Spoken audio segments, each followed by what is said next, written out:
Boa noite, bom dia, boa tarde, pessoal. Hoje a gente está aqui para falar um pouco sobre aquelas pequenas ações que a gente faz no dia a dia e muitas vezes elas passam batidas.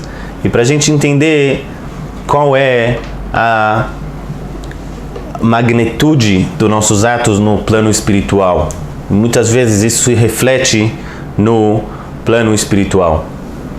Então a primeira coisa que a gente vai começar é uma pergunta. A gente sabe que o Kohen Gadol, o primeiro Kohen Gadol, o primeiro grande sacerdote do povo de Israel, foi Aharon Cohen, que era o irmão de Moshe Rabbeinu, o irmão de Moisés. Ele foi o primeiro grande sacerdote. E ele vestia 8 roupas especiais, cada roupa era muito valiosa, era feita de fios especiais, com cores especiais, eram coisas muito caras. E uma das coisas que ele usava era uma coisa que chamava efod, o Roshen e o efod. O Roshen, ele era um peitoral com 12 pedras. E essas 12 pedras, elas tinham o poder de dar respostas para as pessoas. Quer dizer, a pessoa perguntava alguma coisa e o Criador fazia que as letras se iluminavam para responder aquela coisa quando o grande sacerdote queria saber. Pergunta ao Talmud, qual foi o mérito de Aharon para ele ter essa roupa tão importante, que é uma ligação constante com o Criador, que nenhuma pessoa teve isso, só usou todos os grandes sacerdotes, mas ele foi o primeiro. O que ele teve o mérito dele e toda a descendência dele poder ter essa ligação constante com o Criador? Responde a Gemara, responde o Talmud, está escrito o seguinte, está escrito que quando Moshe, ele saiu para buscar a ovelha que tinha fugido, e ele chegou e encontrou aquele arbusto que estava em chamas e não se consumia. Então Hashem falou com ele, o Criador falou: agora você vai ser um enviado, você vai salvar o povo do Egito. E ele falou: não quero ir, eu não quero ir, eu não quero ir, eu não quero ir, muitas vezes, até que o Criador falou: você vai. E não só que você vai, o seu irmão já sabe disso, porque o Criador tinha dado uma profecia para ele, tinha falado para ele que o irmão dele mais novo, que era Moisés, ia ser o escolhido. E fala o Criador para Moisés: o seu irmão, ele sabe disso e ele está vindo no deserto para te encontrar. Está escrito na Torá: Vesamach belibo, e ele está feliz no coração dele. Então fala o Talmud, já que ele estava feliz no coração dele pelo irmão dele ser o salvador de Am Israel, ele teve o mérito de toda a descendência dele ter o Roshen, que era um peitoral que fica no coração. Então fala Gemara, já que ele ficou com o coração feliz, ele teve esse mérito. E não só isso, fala o Talmud que se Aharon soubesse que ia estar escrito na Torá que ele ficou feliz no coração dele, ele não ia só ficar feliz no coração dele, ele ia pegar tambores, ia pegar uma banda inteira e sair fazendo uma festa para mostrar isso para Moisés. Então isso é pequeno exemplo de um ato tão pequeno que é só ficar feliz no coração, quer dizer, aceitar as coisas e falar: não, meu irmão, estou feliz pelo meu irmão, estou com inveja dele, estou feliz pelo meu irmão, que ele teve um mérito, não só ele, como toda a descendência dele.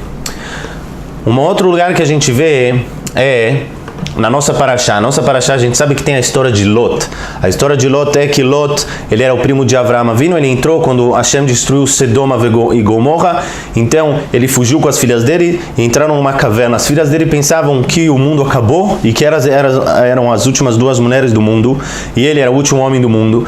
Então elas falaram: a gente tem que aqui continuar a raça humana. Então elas tiveram filho dele, do pai.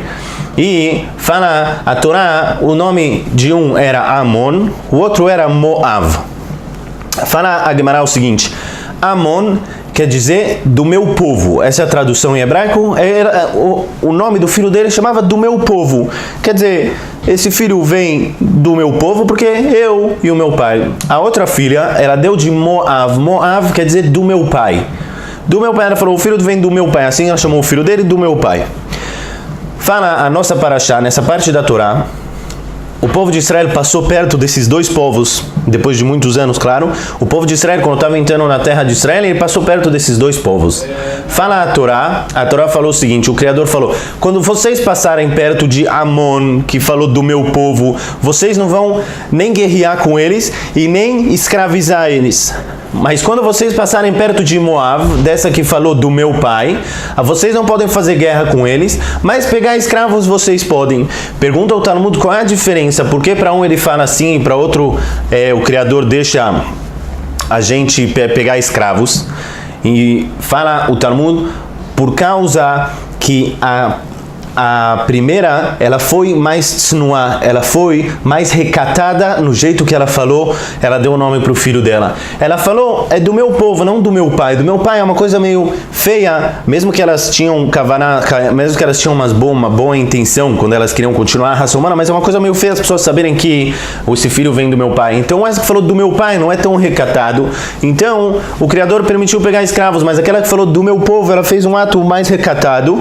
Então o Criador proibiu a gente pegar escravos. É um outro ato tão pequeno de ser recatado numa palavra. Eu creio que isso foi um mérito para todas as outras gerações. Esses são pequenos atos. Um outro ato que a gente vê, está escrito na Gemara, da onde teve o mérito de Am Israel ter água no deserto. Fala a Torá, porque Abraão, quando vieram os 3 visitantes, ele foi correndo para pegar água para eles. Ele foi correndo, ele falou, eu vou pegar água. E ele mesmo foi lá e pegou água para os 3 visitantes. Fala o Criador, você foi pegar água para os 3 visitantes? Então eu vou dar água para toda a sua descendência, 600 mil homens, 3 milhões de pessoas no deserto, eu vou dar água para eles. Porque você foi correndo dar água para os seus visitantes. Um outro pequeno ato que tem uma magnitude tão grande lá na frente. Isso são todos atos que a gente vê só depois de muitos anos, só para a gente entender quanto uma coisa boa pode ter influência no futuro. Mas eu quero terminar com uma história que aconteceu, eu escutei faz alguns meses de uma pessoa que ela mesma viveu a história, ela mesma me contou. A gente sabe que existe uma lei que a pessoa tem que amarrar o sapato direito e depois ela tem que colocar o sapato direito e depois colocar o sapato esquerdo e depois ela tem que amarrar o sapato esquerdo e depois amarrar o sapato direito. É uma lei. Então teve aqui uma pessoa que ele está no exército de Israel e ele pediu para um rabino falar uma alahá para ele cumprir, uma lei para ele cumprir. O rabino falou essa alahá. Aí ele veio para mim e ele falou, você não sabe o que aconteceu. Aconteceu que faz alguns meses acordam a gente 3 horas da manhã e falam que a nossa base estava sendo atacada. E eu saí correndo e comecei a me trocar e coloquei meu sapato. Quando eu estava no meio do caminho para entrar no carro para todo mundo sair, isso tudo em 2 minutos, eu lembrei que eu tinha colocado meu sapato errado. O que eu fiz? Eu tirei meu sapato e comecei de novo a colocar, mas como eu estava muito nervoso, eu comecei a me atrapalhar. No final das contas, o que aconteceu? O carro saiu sem ele. Ele começou a chorar, ele falou, o que eu vou fazer? Todo mundo foi, eu não fui. Depois de 10 minutos ele recebe um telefonema falando que aquele carro foi atacado por um míssil e todas as pessoas que estavam lá dentro passaram para mais perto do Criador, e ele chorando, falando que essa lei, essa mitzvah salvou a vida dele. Então daqui a gente vê que não é só muito no futuro que as leis da Torá guardam a pessoa, também no momento de agora também as leis guardam da pessoa. Então que a gente aprenda disso, que cada pequeno ato nosso tem uma magnitude muito grande no plano espiritual, isso reflete no plano material, e que a gente consiga sempre fazer a vontade do Criador.